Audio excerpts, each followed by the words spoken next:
Hey everybody, what's going on? It's your boy BurkeCrown88, and we're going to be talking about some NHL stuff that maybe could use some altercations, some changes. I'm going to be doing videos over the next 2 months, here and there. Pack opening still will be there. Gameplay, I'll still do gameplay and stuff like that. But over the next 2 months until NHL 24 comes out, I'm going to be dropping videos on a couple of things that I would like to see NHL maybe not change in 24 because it's a bit late. Structure and foundation's already been laid. Game's already being tested. But things that would be interesting as an idea to start incorporating. And what's better to start with than what we have with the market? Why the market is the way it is. Yes, we can easily just say the market is the way it is, because of crossplay. Until that gets fixed, nothing will ever happen. Yes and no. A big issue with the market is, yes, we have no cross market. So the cards are divided. And yes, we do have 4 consoles that we're competing with for players. So the market is just 25% of what it could be.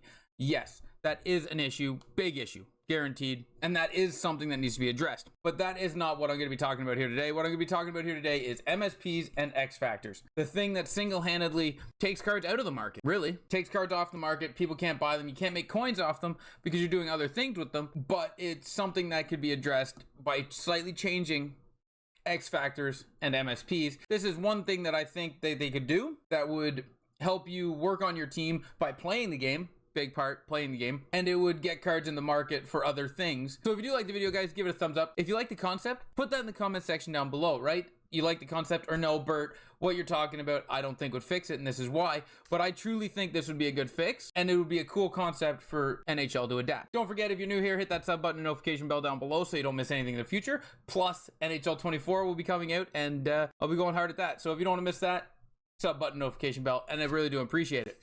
Let's get into it, guys, see what you think. So first and foremost, X Factors, right? We got all these X Factors, and how do you get your X Factors up? You go buy cards, doesn't matter who they are, doesn't matter what they are. You go buy cards, you put them in a set, you get yourself a power-up collectible, you put it in to level up your X Factor. So let's say Alexander Ovechkin, for instance. Alexander Ovechkin has 17 tiers. We'll just say we can make it 20 or whatever for easy purposes. So let's say tier 87, right? Where you have to put Alexander Ovechkin's base card in. We could still have that as a thing, right? Where you have to put his base card in to get him up to an 87. But let's say he starts at a 78. To get him to an 81, you have to score so many goals with this Alexander Ovechkin X Factor. To get him to an 83, you have to get so many assists with this X Factor. To get him to an 85, you have to play so many games with this X Factor. You see where this is going, right? And then to put his base in, you have to do those things. Now, it doesn't have to be those things in order, right?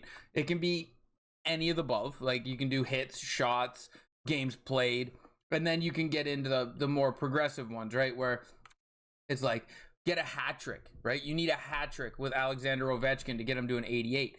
But where they can cap it, so people just can't grind themselves an Alexander Ovechkin 99 overall in a month, is they cap it and they release it based on the month, right? So in October, we stop at the base card. Once you have 87 Alexander Ovechkin, you can't do it again. And then November goes to an 89, right? Then you have 2 more objectives, 2 more sets of objectives for the month of November to work on with this Alexander Ovechkin card in your lineup. Then December, you get 2 more, you get them to a 91. You get 2 more objectives. They can be whatever, right? Maybe they can make it interesting, right? Like get 5 shorthanded goals with Alexander Ovechkin. That gives you something to work on through the month of December while you're also building your team, right? It gives you a little thing to do in the grand scheme of a big team, and you're not just grabbing cards up to get collectibles to just do checklists, right?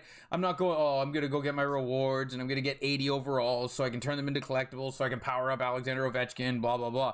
No, I'm going to go look, oh, hey, it's December 1st, guys. I need 10 shorthanded goals with Alexander Ovechkin, and I need 2,000 hits, whatever, right? The 2,000 hits is a bit aggressive, but so now I've got that. So far, I've got 1,000 hits with Ovechkin in 2 months, so I'll keep running my hits. And then January hits, boom, 2 more. You can get them up to a 93 in January. And then you're like, oh, January 1st, let's go, guys. I got more stuff to do with my Alexander Ovechkin to power him up.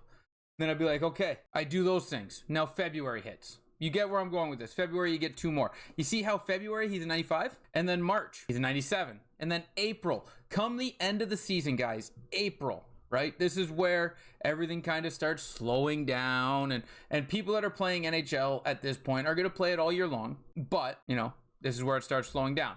So now you're at April. You can make April, May your 99 Alexander Ovechkin, and you can do it with 2 tasks right here, and you can make them the hardest ones you get. Like get a 10-point game with Alexander Ovechkin online.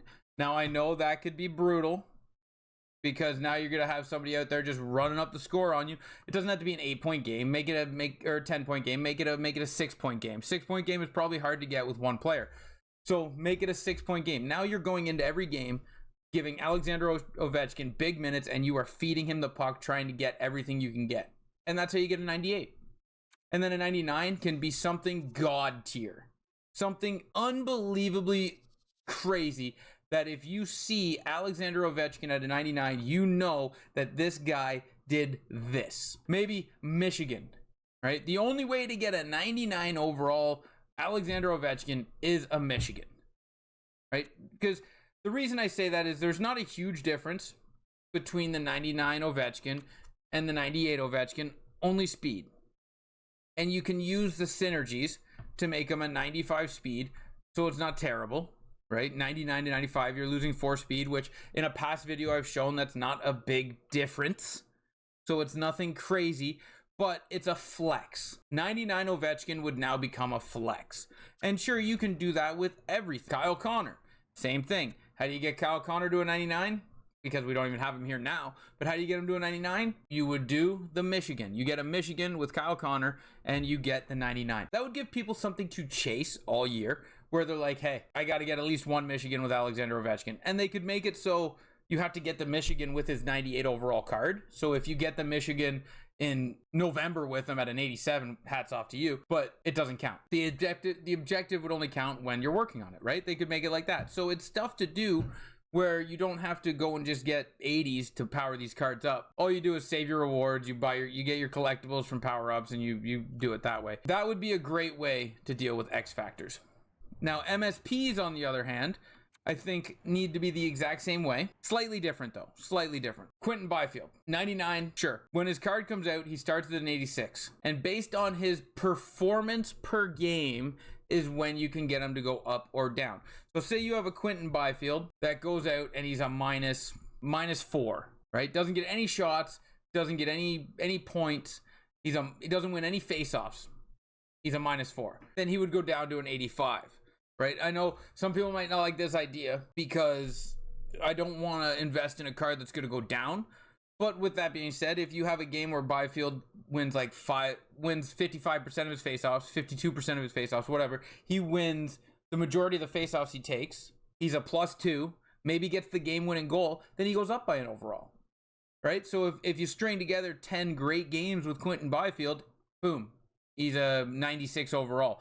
Or, you know, you have a couple of good games and he has a couple of bad games. You'd be floating that card around a 91, 92. This would do a couple of things, in my opinion. One, it would keep people using other cards other than MSPs. So maybe you would have 3 or 4 MSPs on your team, because that would be manageable. Be like, okay, I'm gonna put my first pairing defenseman as an MSP because he's got to get so many hits and just not be a minus to have a good game and maintain what I've got him at.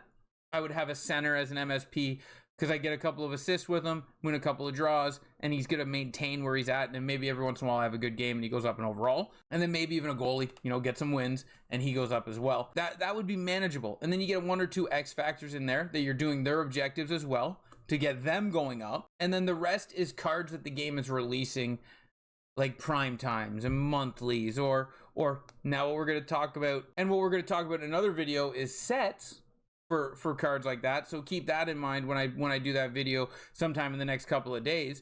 You could do stuff like that where you build cards like that. Like team builders could be a thing, because team builders, you would still build them based on collecting every card of the team, and then you still get the 99 Antropov, but you're still working on things to do throughout your team. That is something that I think this game could do to fix the market, because now people aren't just gobbling up everything off the auction house to just throw it away, right? Because that's essentially what you're doing. You're just 92s, 90s, 88s, 85s, everything. You're just everybody's scooping it up off the market, throwing them into sets for collectibles, and then those cards are gone. right? Gone. And when you got everyone doing that for all these Summer of Chell MSPs, it is what it is. And it would give you more of a thing, and it would give you more of a thinker for the MSPs. Like, you see Quentin Byfield come out, you're like, I'm already working on Joel Eriksson Ek. I don't want to take that on and work on another one. Or I think I can manage 2 centers and keep them going and get them both to a 99 and perform where they both fluctuate at a 99 and 98. And it keeps you engaged in your team and working on little things with your team. That's just one little concept that I had, guys, and I'm going to come up with more. I've got a couple ideas already, like I said, with sets, how we could deal with sets to kind of work with this style. So you would have X Factors and MSPs as cards that are objective based or performance based, where they go up based on that. So you would have like 5 maybe cards that you're always like, hey, I got to do this checklist of stuff to keep my Quentin Byfield MSP at a 99, or I got to do this checklist of stuff to get my Alexander Ovechkin to his 95. So it keeps you engaged with your team that way, and it gives you a sense of accomplishment with the players you have on your team. And the other thing it does is X Factors now, like Kyle Connor, are a 95.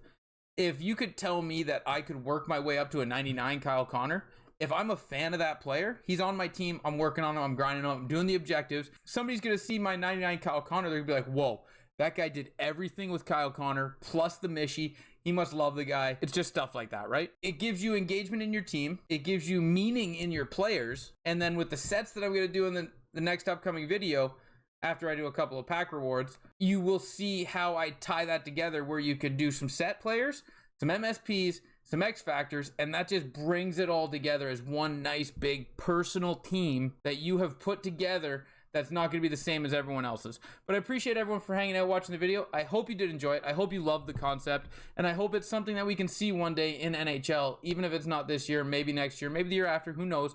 But maybe we can get away from this market-killing MSP collectible upgrade system that they have. Thank you guys for watching. Till next time, ciao, ciao.